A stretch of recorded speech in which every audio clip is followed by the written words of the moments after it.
It's a Sunday evening, and you're playing your favorite video game you just bought on a Friday. Your phone goes off, and you look down, and guess what it is? It's a message from your squad leader saying, tomorrow at 06, you have a PT test. What does that mean for you? Or, rather, let's think about what we did the whole weekend first. Friday, you got off. You bought this game that you're playing now because you've been waiting for it for a while. You've been binge playing the game all weekend long, ordering takeout food, everything, not eating anything healthy. Now, here it is Sunday, and you playing all day Sunday as well, and this message comes through. What do you think is your next course of action? You know you're not going to get the sleep needed in order to pass. And you know, because you haven't been sleeping, you're not going to do as well as you normally would. You're not going to be able to perform to your best. And you're not going to be able to outperform your peers or keep up with your peers like you normally would. So what does this tell us? It tells us one thing. Sleep is very important. Sleep is the one thing that everyone does that they can't get away from and that makes us be able to function throughout the day. The Sleep Foundation website says that on average, the normal adult sleeps between 7 to 9 hours a day. And that number actually varies depending on your body type, what you do throughout the day, etc. So not everybody's going to be on the same schedule, and that's perfectly fine. But another benefit of sleep is that it promotes good mental healthness as well as physical health. Now, when we talk about sleep and you know how important it is, how does one achieve this good sleep? Or how does one make sure that when they're asleep, they get the most productive sleep that there is? Well, we already talked about how sleeping takes a toll on your mind and it takes a toll on your body.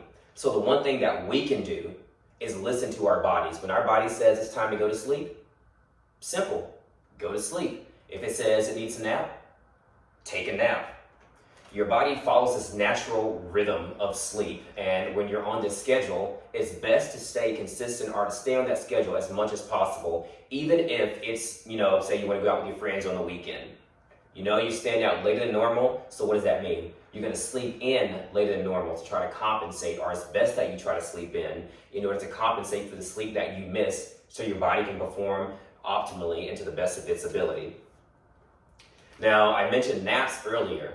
Naps are a good thing for you, and it should be a part of, your daily life. 15 to 20 minutes. I'm not talking about, one of these long cat naps people take where they sleep like 3 to 4 hours. 15 to 20 minutes will give you the energy needed in order to be able to perform throughout the day and to be on your regular sleep schedule. Now, some of the things that we can do to ensure that we're getting a good sleep is working out. Working out is just one of those things, whether it's 30 to 45 minutes, it's going to get you to a state to where you can go to sleep at night and you sleep very well. Now, when I say sleep very well, that means that some people do have issues with sleeping. And when I say that is insomnia. Insomnia is whether it's trouble falling asleep or it's trouble staying asleep.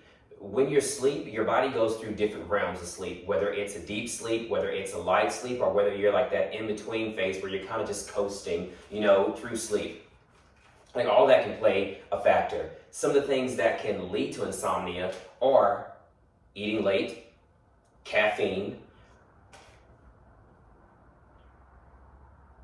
or drinking water, So when I say those things like that, it's better or it's good to be cognizant of what time it is when you're taking or partaking of these things. Eating too late can cause your body to have more activity because you have all the sugar coursing through your veins. Caffeine as well too. You have all this adrenaline, so it's going to keep you awake.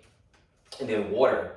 Water is one of those things where, yes, it's good to partake of it, but if you drink water too late or too much throughout the day, you're going to be waking up throughout the night using the restroom, meaning you're not getting a productive sleep because once you're awake, it's kind of hard to fall back asleep. So, and then a fun fact is when you're asleep, your body is actually healing too, which is a very good thing. So all that working out that you did, throughout the day or just in general, this is when your body needs to sleep the most because it's preparing itself, and we want the body to be able to do that. So, as we're talking about sleep, Sleep is one of those things where just everybody needs it to survive. No one can go without sleep, because once they do, that's when it starts, like I said, affecting your cognitive and your physical abilities. We all need to sleep. So in order to make sure that we're getting the best productive sleep, we need to be consistent. Consistency is key when it comes to sleeping, because we want to make sure that we stay on our body's natural rhythm, and we want to make sure that when we are sleeping, we're doing everything that we possibly can throughout the day to make sure that sleep is done with quality.